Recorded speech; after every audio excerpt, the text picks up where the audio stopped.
So I just watched Amazon Prime's The Consultant, starring Christoph Waltz. What do I have to say about the series? Well, I have a number of initial interesting thoughts about it after having binged watched the series over about 3 days. So it's 8 episodes in the season. They're about 35 minutes an episode, which I thought was curious. They are far too long to be aired as a half-hour series on television and far too short to be aired as an hour-long series on television. So they were definitely designed for streaming. The other thing I found was very interesting, and I wonder if it's going to affect the viewership of this video. The most watched review on YouTube of this series that I saw when I was kind of looking it up, I was like, what is other people saying about this? Was only 35,000 views, and it was by a non-English YouTuber. I didn't look into what language it was, but it wasn't in English. Most reviews of this series were less than 10,000 views, which I found fascinating since Christoph Waltz is still a fairly popular actor, even though the last few forays of his into movies weren't terribly good. Spectre was a complete piece of shit. So was No Time to Die. No Time to Die was significantly better than Spectre, but what did No Time to Die do with Christoph Waltz's character? Well, they realized that Spectre was a complete piece of fucking dog shit, and their handling of Christoph Waltz's character, Ernst Stavro Blofeld, in that film was dog shit, so they just killed him off unceremoniously. So, unfortunately, even though I think he made probably a shit ton of money off this series, The Consultant, in fact, from the look of the series, the entire budget went to his pay.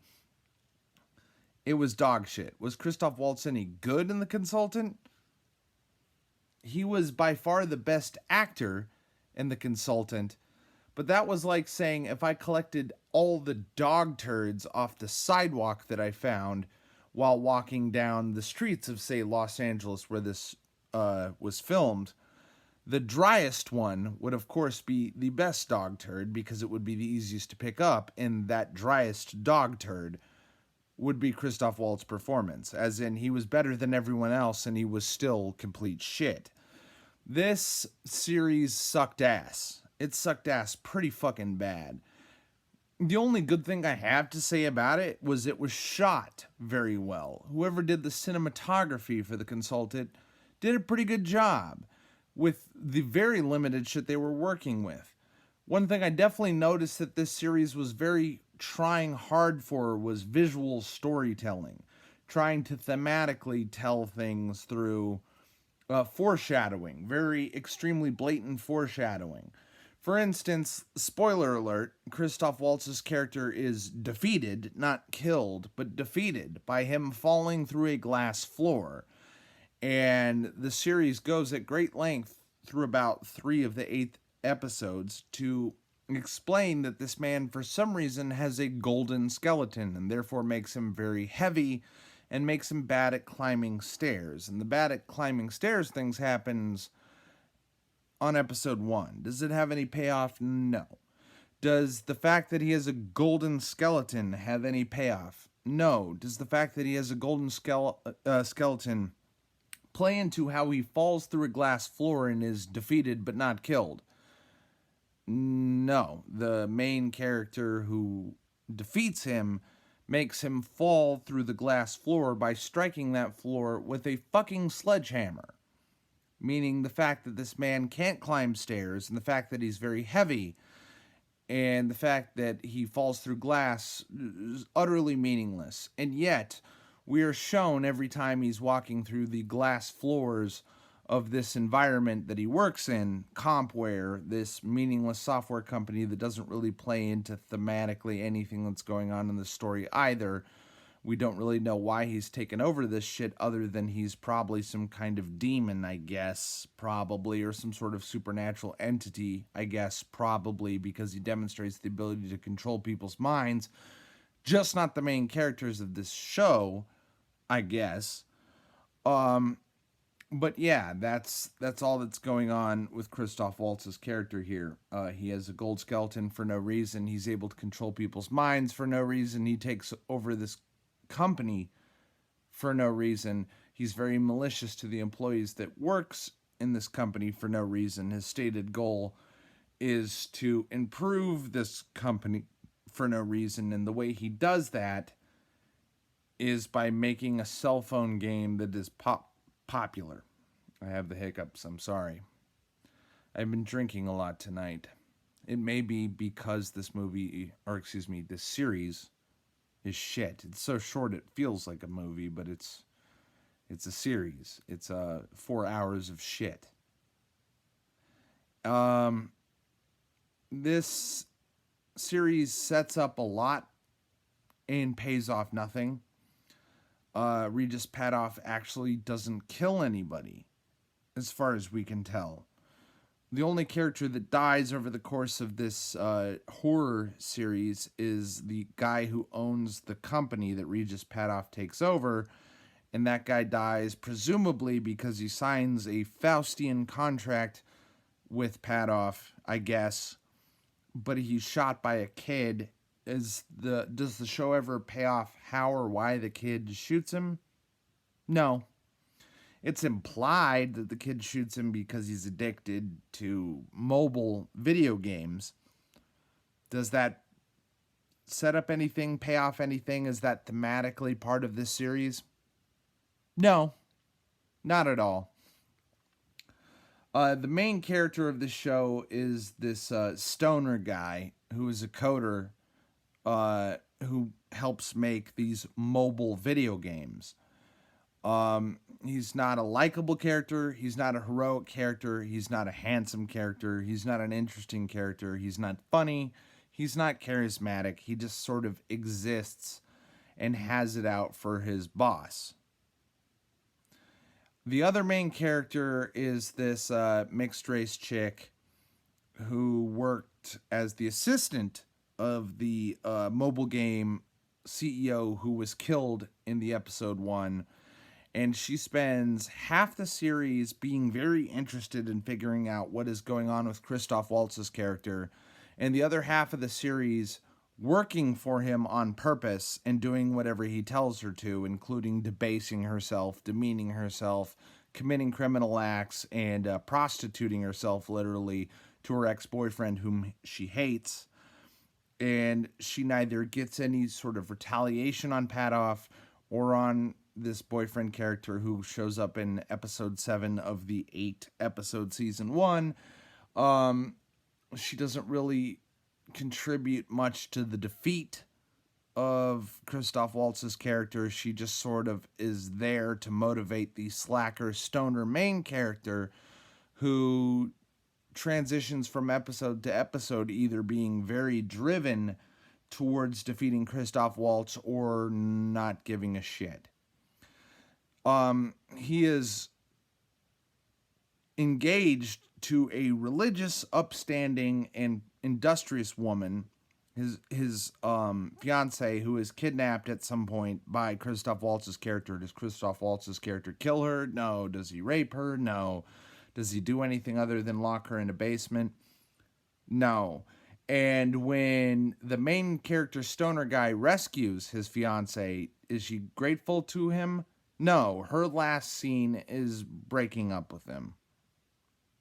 And that's it.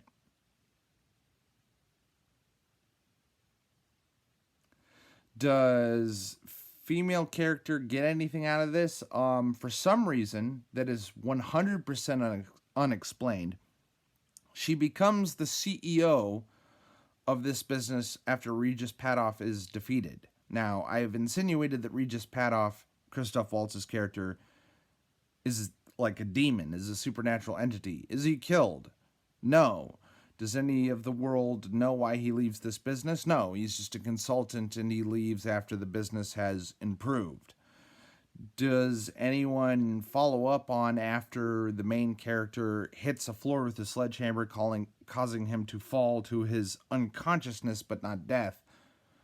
Does anybody explain whether he's dead or whether is there a scene where he disappears or walks off into the sunset or, disappears from view when people look away or any of these other tropes. No. No, we just transition to all this unresolution with the quote unquote main characters. One of the main characters has apparently acquired one of Christoph Waltz's toes and confirms that in fact he has a gold skeleton, which was set up for like 3 of the last 8 episodes. That there was some character who was familiar with Christoph Waltz who had been making gold bones, and then Christoph Waltz falls through the floor, and apparently one of his toes is severed, and that's why he's limping in his last scene where he just walks off. Does he walk off at night when he has been defeated? No, he exits the building in full view of all the employees in broad daylight during business hours for some reason. And he's limping, of course, because he's lost a toe, and we find out that toe has got a gold bone. So yes, we know for a fact that he has a gold skeleton. Is it explained why one of the businesses that he has taken over with his powers of hypnosis or demonic possession or whatever the fuck it is, why he got 24 doctors to pay a jeweler to make a gold skeleton for him? Is any of this explained? Is any of it thematic? Is any of it indicative of some kind of point? Is any of it part of the story? Is any of it matter at all? No, it is a complete fucking waste of your time. So, Amazon Prime has been putting out Suckfest after disappointing Suckfest, and here they land a highly popular, highly expensive actor to adapt what I guess is a popular book. I hope that this show does not follow that book to the letter, because if it does, that book is dog shit.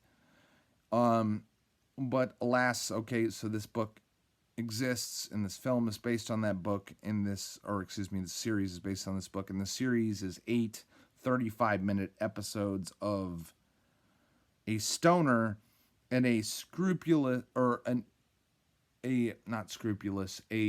mixed race woman of no scruples contending with a semi-supernatural consultant who has driven their boss to suicide, who takes over their business and does in fact improve their business by creating a mobile game which nobody would ever play in real life, but assuming even if it was the most popular mobile game of all time in a fictional series capacity, I guess, who cares? Who fucking cares about anything that happens in this series? The fact that I've talked for 13 minutes about it is shameful, because I should have just told you in about 30 seconds that nothing that happens in the series matters. None of the sequences of events really...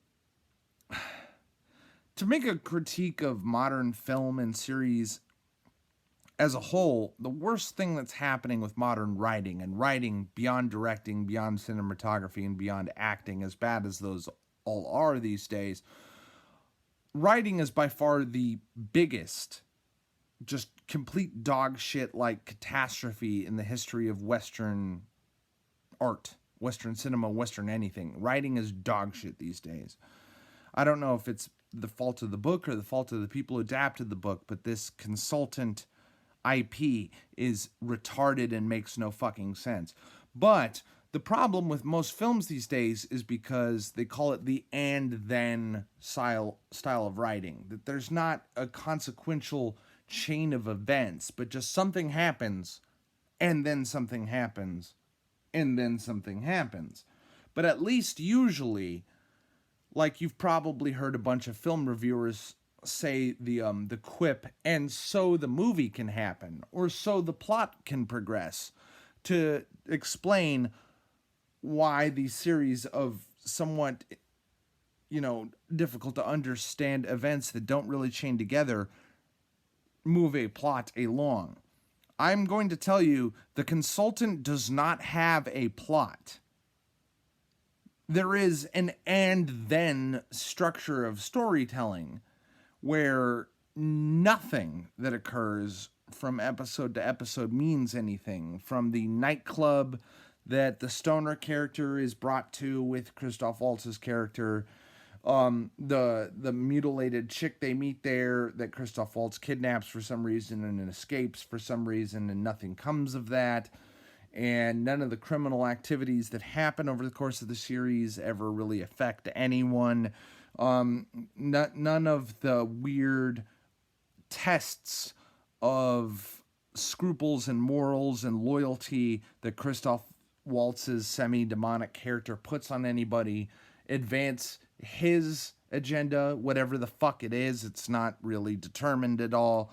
It doesn't advance their characters. It advances nothing. He's just kind of fucking with them, and they kind of retaliate in the most toothless and ineffectual way possible, but somehow beat him again by just breaking a floor underneath a potentially supernatural immortal entity with a gold skeleton, where he falls and is knocked unconscious, but then nobody finishes him off.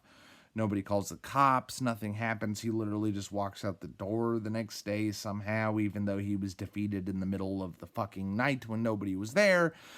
It's nonsense. It's complete insanity. Whoever wrote this deserves to die. Whoever directed this deserves to die. Whoever adapted this for screenplay deserves to die. All the actors, including Christoph Waltz, who acted in this, deserve to die. This is the worst fucking thing I've ever seen. It's fucking terrible. It wasn't offensive. It wasn't woke. It wasn't trying to smear any audience member.